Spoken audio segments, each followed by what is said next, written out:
Today, we're joined by Justin Goldstein, an award-winning PR pro and the mastermind behind PR73, an agency all about building trust and driving growth for brands.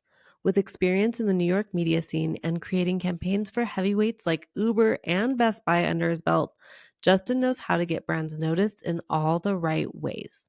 We're talking to Justin today about how entrepreneurs can use PR to gain visibility, how to pitch the local news outlets, and why you should think past the placement. So get ready for some fresh insights and practical tips from a true industry trailblazer. Well, thank you for joining us, Justin. We're really excited to have you on here and introduce you to our clever crew today.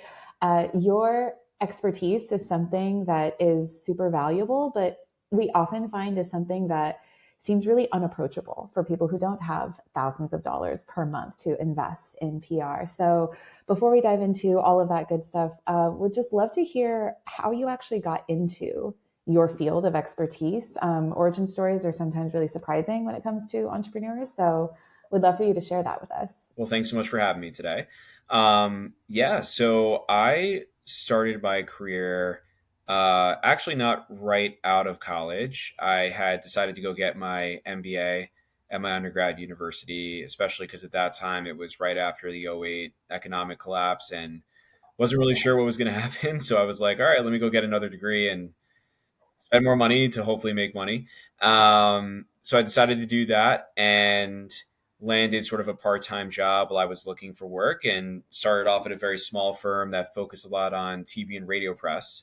And then I moved off to a larger firm that was more global that focused on B2B and technology clients, then started my firm PR73 about 5.5 years ago. But I was a public relations major undergrad. And I think to be honest, I don't really know what the curriculums are like these days, but back then Entourage was still on TV and, a lot of the conversation was around sort of like the LA PR scene where it was a bit more celebrity driven and the excitement around that. But I think once you actually get into the field, you learn that it's not that. It's, there's a lot of different aspects of PR than just, press events and dinners and all that good stuff. So it was a big wake up call when I first started out, I'd say. Mm-hmm. So you were not like Jeremy Piven on Entourage is what you're saying. That was not your life. No, especially when I first started out now. I was like the underling under his underling, whoever that would have been at the time. But the sub underling. Yeah.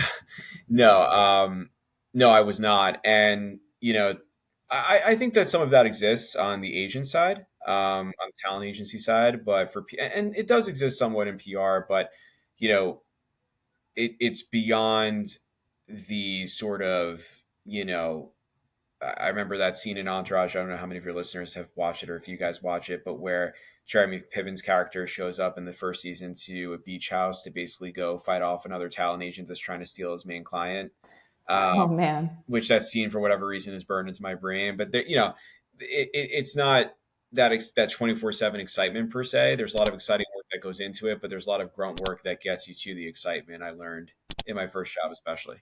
And so, given that we're not living in the Entourage era anymore and that's not very approachable to a lot of folks that are starting out and building their brands and amplifying their businesses, what would you say are some steps that small businesses or individual entrepreneurs can take to start to get noticed, even if they don't have the $5,000 to $10,000 a month, PR budget? Like, what are some more cost-effective options would you recommend? I think any small business really should consider what is going to give them the most immediate ROI in their time and their effort, because, as a small business, oftentimes you don't have necessarily a 40 to 50 person staff, which means that you don't have the time yourself to do a lot of what goes into PR. So you have to kind of think about what is the best use of my time and what's going to aid my overall marketing, PR, and sales business development mix. And I think the easiest thing that you can do, there's two easy things you can do. One is media outreach, and the other is organic social content creation, which does somewhat fall under the public relations bucket because of the messaging aspect to that. And, the reason I say that is because if you're getting some quick wins on media placements, that can feed into your social effort and your sales development pipeline, where you're, going through your outbound prospecting stage or having conversations with prospects, and you're slotting media placements into those conversations, or into the posts that you're looking to develop already. So it's a quick and easy way to get a little bit of a boost into your overall business development effort. And then for the organic social part of it, you're obviously, by the nature of it being organic, not spending money on the posts themselves. And as you start to fine tune what your channel or what your audiences across different channels are engaging with, you can start to build a little bit of an audience and drill into that audience to hopefully generate leads from that. So yeah, if I were a small business that was starting out a PR program, that's likely where I would focus. I just know that the Clever Crew is listening and they're like, okay, we've heard people say how important this is before, right? We understand that social media is important, but is there anything quantifiable or bite-sized nugget that you can give them? Because they want to know things like, am I supposed to post every day? What do I talk about in my posts? How do I position myself as an expert if I'm new? Like, what are some tips that you can give them that feel like they could take action today? It's a great question. I can't give a quantifiable number in terms of how much organic social has helped to boost someone's bottom line. But what I can tell you is I that love that you said that because we're like, there's not a magic number. Please, Thank yes. you no, there for is no magic There's confirming. number. not. Yeah, and oftentimes it's hard to tie a business result from a bottom line perspective to PR, social, whatever it is. Inside here, we all know that. Um, what I will say though is there are ways to quantify the ways in which social, or let's say media coverage, is supporting the overall business development work that a business is doing. And I think one of the ways to do that is creating metrics for how often the work is being used and the different channels where it's being used, right? So for a media placement, let's take that as an example. You can look at how many times was that placement used for newsletter distribution, how many times was it used to create social posts, how many posts was that link to coverage included in, things like that that are quantifiable in terms of their use rate. And also, for something like a newsletter, you could look at response rate of, did they click on the media link in the newsletter, right? So I think there's ways to track engagement and basically say to yourself, okay, this is working to get people in the door and keep them here. If they're not converting, it's because we're not doing something else on the back end, whether it's a messaging thing, whether it's developing our website to be more effective, whatever it might be. We have to do something on the back end to now get them to the next step of actually purchasing. And I think that's where PR marketing needs to be evaluated the most, which is it doing a good job of bringing someone to you to then basically carry the torch and get them to buy? And the first thing that you had mentioned was media outreach. So, what are some good first steps to take? Because I think one thing that we see is that our clients and those in our Clever Crew, they're nervous to put themselves out there, or they don't even really know. Like, they're like, people don't even read newspapers anymore. Why would I go and speak to journalists? Or how do I have something to offer that could be newsworthy? So what would be some initial kind of recommendations or reframes you would offer? Yes. So I know Ryan Serhan, who we all know very well here, has actually stressed one tactic that I agree with among many other tactics that he talks about, is to start locally. I think going to your local, let's say, business journals or TV stations or widely read newspapers is a good way to start, because there's a little bit less pressure involved than, say, talking to the Wall Street Journal right off the bat, which can be a little intimidating. It's not to say you can't do it. It's just that it's a way to kind of get some warm ups and still get very valuable coverage out of it. Um, in terms of the value, I think it goes back to what we just discussed, which is that it helps, I would say, mostly for top and middle of funnel business development. So, top of funnel meaning trying to go to prospects and saying, hey, I was just featured talking about XYZ, thought you want to check it out, get them into your funnel. Middle of the funnel is once you start to have those conversations, how can you help to push them along using the media coverage itself? So it might be, hey, really enjoyed our conversation last week. It was actually right after our conversation, I was in the Wall Street Journal talking about this. I thought you'd enjoy the read, and perhaps it can inform a future conversation, something like that, to help keep them engaged with you. And then the bottom of the funnel is up to you to close them. But I think that's the value there, is like, sometimes I think as business owners, we run out of gas in terms of what we can say to revive or continue conversations. And that's an easy way to make your life easier, where it's a shareable asset. It's something somebody can read. It's educational, informative, and it just helps to keep those conversations going. What does a pitch sound like for a small business owner who is doing this for the first time and they are doing it themselves?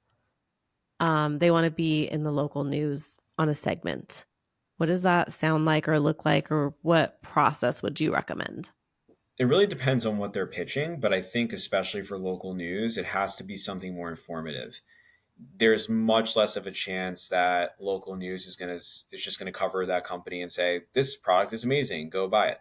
Um, there are certain outlets that might do that, but ultimately, if you're pitching yourself or the business as an expert in the industry you're talking about, or the piece of news that's trending, let's say, you're going to have much more success.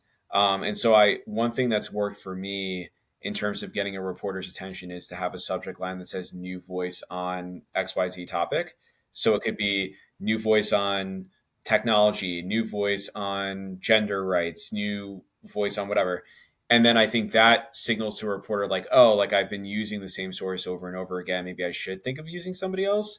But it also, signals to the reporter like, oh, this is a topic. If I haven't been covering it already, I should be, or if I have been, I should continue doing it. So I'm intrigued and I'm going to read more.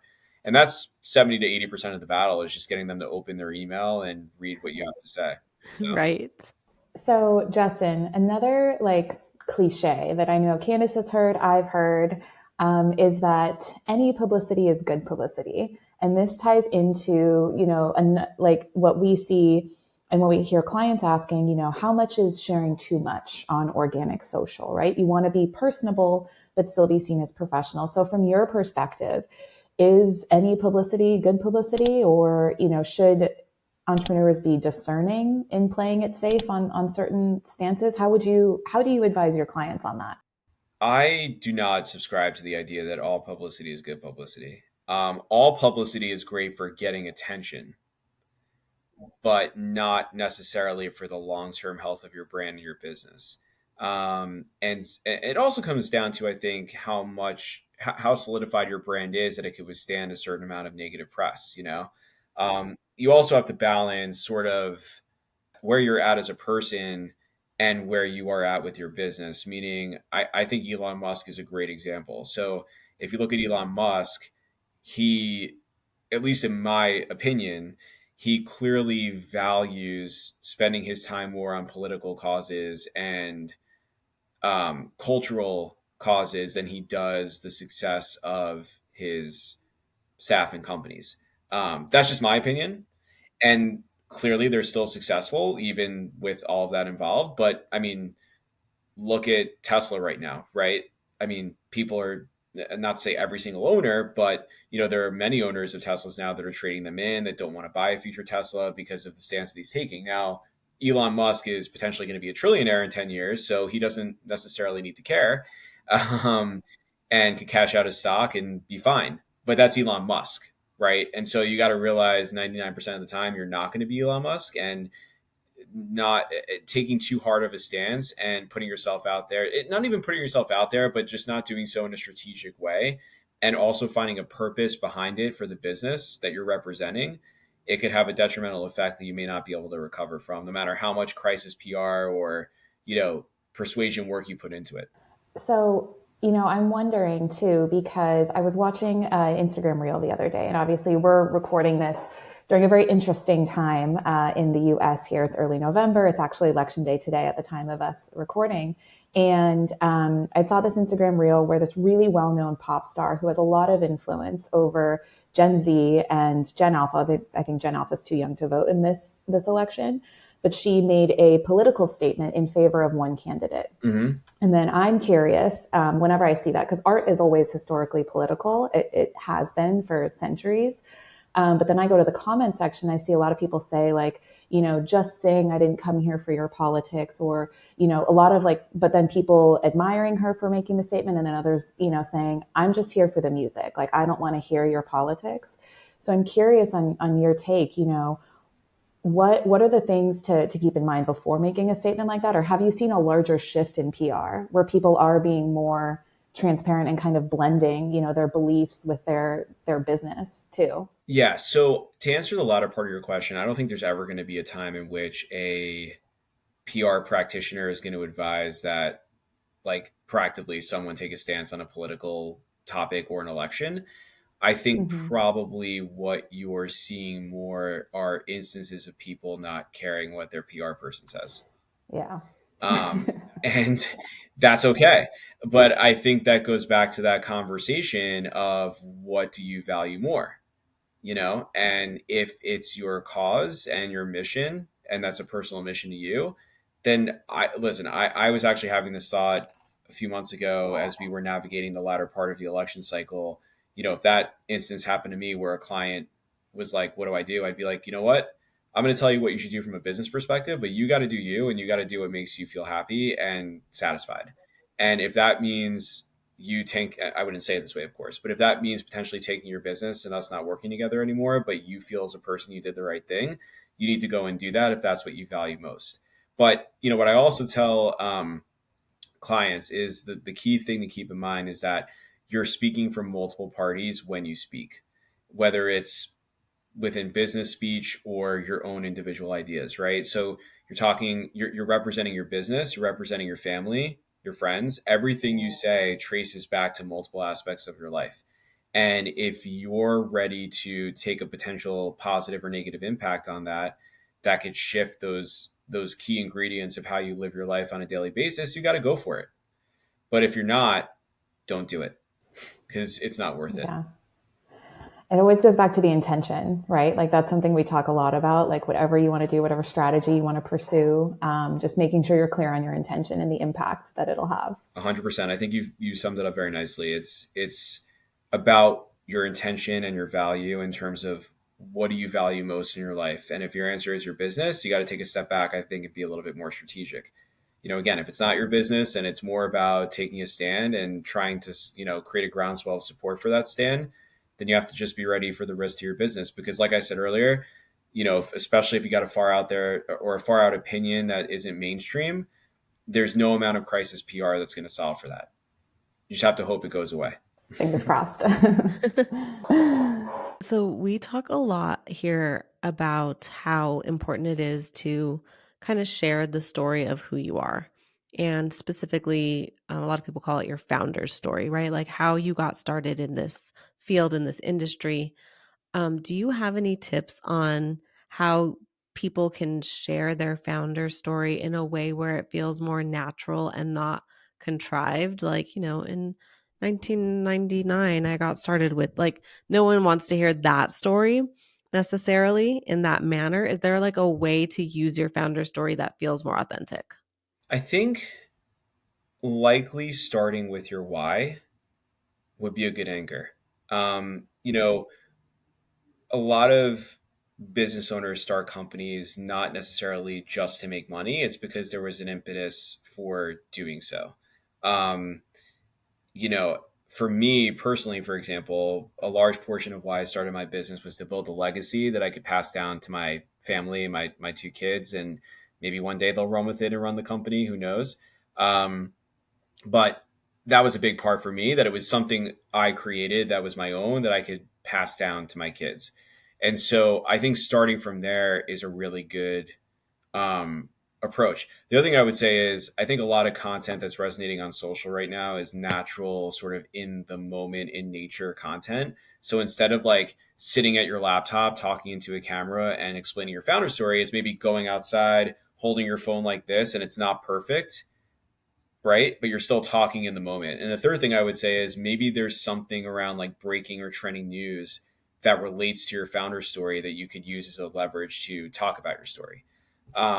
So I think it's just getting a little bit more tactic driven, and to your point, not having it feel so boilerplatey, but also visually trying to tell that story in a way that feels natural, that people can connect with, as if like, for example, I was in my backyard filming content the other day. It's like maybe if I'm walking in my backyard holding my phone like this, somebody could feel like they're with me in the backyard walking and having that conversation. So yeah, I think there's different ways that it's not only the type of content that you put out there, but it's the way in which you actually present it on camera or in writing, whatever it might be, that helps to, garner success. The thing that I love about that tip is that it does not require a production crew. It does not require all the equipment. That's like a famous, barrier that we hear. It's like, oh, well, it doesn't look perfect. The production value isn't on point. And really, people don't want perfect. They don't want highly produced. They don't trust that this day and age, right? They want like real. They want Right. something that they can touch I and was just going feel to and say, I mean, I relate think there's to. still a place for more produced content for sure. It just has to be the right place and the right type of venue for it. I love what you shared about like kind of continuing a conversation that's maybe already happening in culture at the moment, something timely where you can say, hey, this story is happening that's in some way related to why I started this or why this matters to me, why I do what I do. And then you can use that as a jumping off point. So it feels more conversational than just like, let me tell you about Candace. It's like, oh, actually, this thing happened and it reminded me of XYZ. And I feel like that feels conversational instead of just look at me. 100%. It's one thing. I don't know if it was a recommendation that came from you because you did a PR workshop for us, several months ago for the Sell It community that Candace and I are part of. And maybe it was a recommendation from you or I had gotten it from somewhere else, but turning on Google News alerts and looking and following like trending stories for specific keywords. I know that that's one way that I've really leveraged being able to talk about the things that are specific to my personal brand that matter to me and tie it to a larger landscape. So one, was that a tip that I got from you and I completely forgot? And two, is that something that you see as valuable for clients looking to leverage? I'm going to be honest, you maybe didn't get it from me because it's a Okay. pretty commonly suggested topic, but I guess I'll take Okay. credit for it. No, I do suggest doing that. One other thing that small businesses with a little bit of budget could do is invest in a media monitoring platform like Cision's out there, Muckrack. If you Google it, you'll learn more. But those are platforms where you can create an alert for your company that not only provides links to your name being mentioned, but gives an analysis of like how many people talked about your company on social, where it was mentioned in the media, what the sentiment of the media coverage was.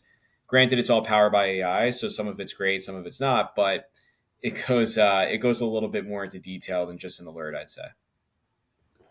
I know we've got a lot of real estate and mortgage professionals in our Clever crew. And so I think putting on an alert like that for your larger brokerage brand, as well as like your name and your brand too, could be really helpful because, it's positive associations or guilt by association sometimes, right? If a larger Right. company you're associated with is picking up some negative press, you're going to inevitably be associated with that too. So it's good to be proactive and then be aware of that. 100%. Yeah, and I I also would caution like getting too wrapped into it where you're checking every day because then it becomes a burden in the sense that if you go, let's say a week without getting a mention, you start to feel a little less confident. I find clients get into that rhythm. So I wouldn't obsess over it, but it's definitely something good to have just to make sure that you're aware of, what kind of conversations you're being involved with. When do you think is the right time for a small business to work with someone like you, Justin? What are some questions they can ask themselves to see if it's time for them to make that next move? So I think the first part is how much of a burden is doing it yourself? That's the biggest question. And if you understand and believe in the power of PR, you have to ask yourself, I'm running a business every day. I have, let's say, limited staff. Do I have the capacity to manage this internally? And if the answer is no, outsourcing it is going to be the best way to go, of course. I'm a little biased, but it's the truth. The second thing I would say is going back to a point that I was making earlier. Do you feel as though you need more ammo to close business? That's the second part.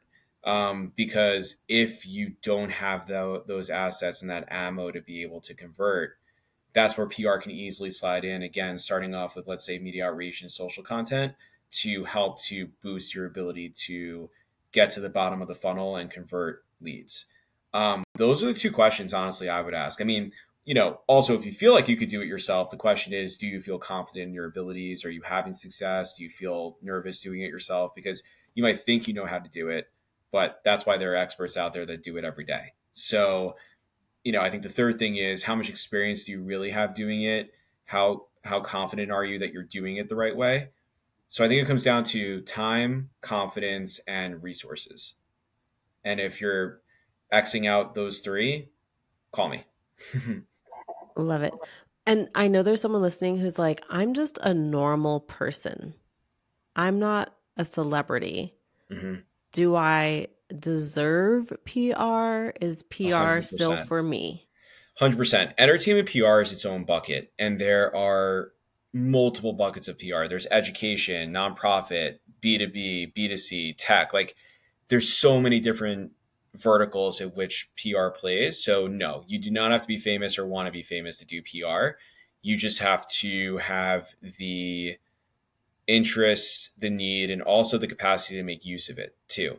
Because I tell clients all the time, it's like, you could have the best, let's say, media placements in the world, but if you don't have a system to actually leverage them, that's where we got to work first, is to set up that system so that you're actually being able to put it through a process and proactively use the work that we're doing to your benefit rather than just relying on it to produce results for you. Can you give us an example of what that system might look like? And obviously not a whole system, but can you give us an example? Well, the easiest thing I'd say is, if you have a CRM, the first thing we have to do is set up the CRM to make sure that it can actually leverage media placements, right? So the first thing I would do is make sure that we're setting up email sequences that have mentions of media placements in them so that it's automated and they can do it themselves. And we don't even necessarily have to step in beyond the sequence templates and setting up the sequences for the first time. The second thing is, do you have a newsletter? And if the answer is yes, we have to figure out, okay, what's your platform? Is it MailChimp? Is it something else? Is it HubSpot? And then figuring out a way to start embedding a process for embedding media placements into the newsletter that's actually being distributed. So I think it's kind of like working with the channels that you have, looking at existing channels that are out there that we can start to build on, and then coming up with a process and an actual execution point to start putting all those assets into the universe. This comes to mind a phrase that I do know I heard from you was about thinking past the placement. Yes, that is me.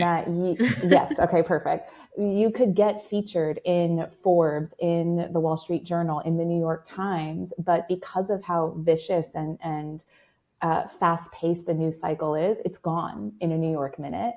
And so thinking past that and saying that this one piece of placement gets you future business, and it's up to you to leverage that. And that stuck with me, even from when you first shared it. So I think, to your point of having a system, engaging your CRM, your newsletter, we preach the power of newsletter and the ROI on email as compared to paid advertising, as compared to a lot of other channels. Yep. So I think that's really important for the Clever Crew to keep in mind. Like, oh, here's a question. What if I got featured like months ago or years ago? Is it okay for me to reshare that? Like, how old is too old, or is that like a myth in my mind? So I literally just had this conversation with a client right before we connected to the podcast, and not that far back, but it might have been media placements from several months ago. And I think the easiest way you can do that is to say, hey team, like, here was my perspective back in February on XYZ topic. I actually talked about it in this article, link to the article, and say, now here's my perspective on where we are now. And then there's 3 or 4 paragraphs on that. And then you can reuse that a million times over. Ooh. That is so good, because that builds on prior success and it shows good. your evolution. It shows your innovation. I'm also going to be writing that down. Just give me a moment here. Awesome. My past perspective. Literally. Hey, if it leads to something We great. just wanted an hour of private consulting, Justin. Or a way for people to connect with you, like that they can get some ongoing advice. Yeah. You can go to www.pr73.com or email me directly at justin@pr73.com or Justin Goldstein, PR73 on LinkedIn, to chat. Yeah. And we'll drop all of those in the show notes for you so you can grab them Awesome. and connect with Justin. And you don't have to be famous to connect with him. All right. So getting into rapid fire. No wrong answers, just the first thing that comes to mind. Justin, what was one of your childhood nicknames? What was one of my childhood? Oh God, I can't believe I'm saying this, but my grandma used to call me Rossy Tossy because my middle name is Ross. Rossy Tossy, so cute. Yeah. All right. What's your go-to lazy dinner when you've just had a day and all the things are on fire? Oh, I'm possibly considering doing that tonight.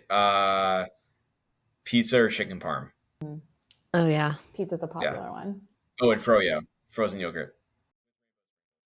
See, I love froyo too, but usually if I've had a day, I don't want to like go get it. Yeah, I mean, a lot of places are Uber Eats now, though. That's true. But then it gets stupid. It's like $20, Yeah, it's not as and I'm like, good. For like a little froyo, and you're like, yeah, this it's is ridiculous. But I've done too it much. once, sadly. All right. What is your best non-curse word, one word insult? Oh, I'd have to think about that. So, for example, mine is moron. I'm like, don't be a Oh, moron. okay.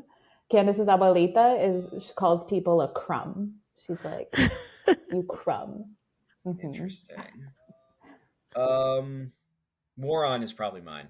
Moron. That's good. Yeah. We've talked a lot about celebrities today. Who is your celebrity crush? Well, back in the day, it was Megan Fox. I feel like as we get older, it's like less. You start to think about like know. who in the past was your crush, and then you're like, oh wait, Right. that doesn't work anymore. Yes. I mean, Britney Spears is an obvious one, but Right. that doesn't work anymore. I'm old now. It doesn't work anymore. It I'm doesn't, gonna go with, let's just do Dua Lipa. She's pretty. That's classic. That's actually who Ryan said on our when we. I know, I heard that. Yeah, now I'm remembering I heard that in the episode. Yeah. I mean, there's definitely another one out there, but I'm struggling also because I'm in my home office today and my wife is downstairs, so perhaps I'm consciously not thinking clearly. You're trying to be on point. What was the last thing you bought online? The last thing I bought online. I haven't actually bought something online in a while, but I am intending on getting a grip strengthener, which I know sounds really weird, but I feel like as I get older and I'm typing more, I just need like something to kind of make sure my grip is tight, especially for business handshakes and things like that. So that is what I'm looking into next. I'm going to write that on my list. I need strong business handshakes. Oh, no, I'm sorry. The last thing I probably bought was my ring light. Oh, there we go. There you go. So you can prep for the podcast. Yeah. Love it. All right. So our clever crew knows Candace has an obsession with always being at the airport. So our question for you is, what's your airport arrival time? Is it 2 hours before boarding or 2 minutes? 2 hours. Okay, excellent. Perfect. And always taking the 6 a.m. flight if I can swing it. 6 a.m. flight? That sounds torturous. So life is so much easier. It sucks getting up, but wait, you're in New York, right? Yeah. So the traffic, I get it. Like you got to get there early. Yeah, that makes it's not even that. It's just it's the issues with the planes. Like I'd rather just know I'm like one of the first flights out. I don't have to worry as much about delays. That's right. The later flights take the hit for delays. Yeah. It's worth it to get up early. In my opinion, it's worth it. The return flight doing that is way worse than the going there flight, but it's worth it. That's true. After you're exhausted and have traveled. Yeah. All right. And one of my obsessions in life is astrology. So, Justin, what's your sign? And if you don't know your sign, what's your birthday? I am a Cancer. Oh, okay. Like Ryan. Interesting. July Cancer or June Cancer? June. All right. So you got some Gemini leanings too. Okay, cool. Yeah. So, yeah, Cancer traits, I suppose. There we go. Still waters run deep with you guys. Yeah, exactly. Well, thank you so much for your time today, Justin. We really appreciate it. We will link all of your contact information in our show notes. And thank you for our private consulting session that we got today. You are welcome. Thanks for joining us on Not Nice, Clever. Remember to follow Not Nice, Clever wherever you listen to audio. And if you haven't already, drop that 5-star review. Share your takeaways. Tell us your story. We love to hear it. Signing off, your not so nice, but oh so clever besties that mean business. See you soon.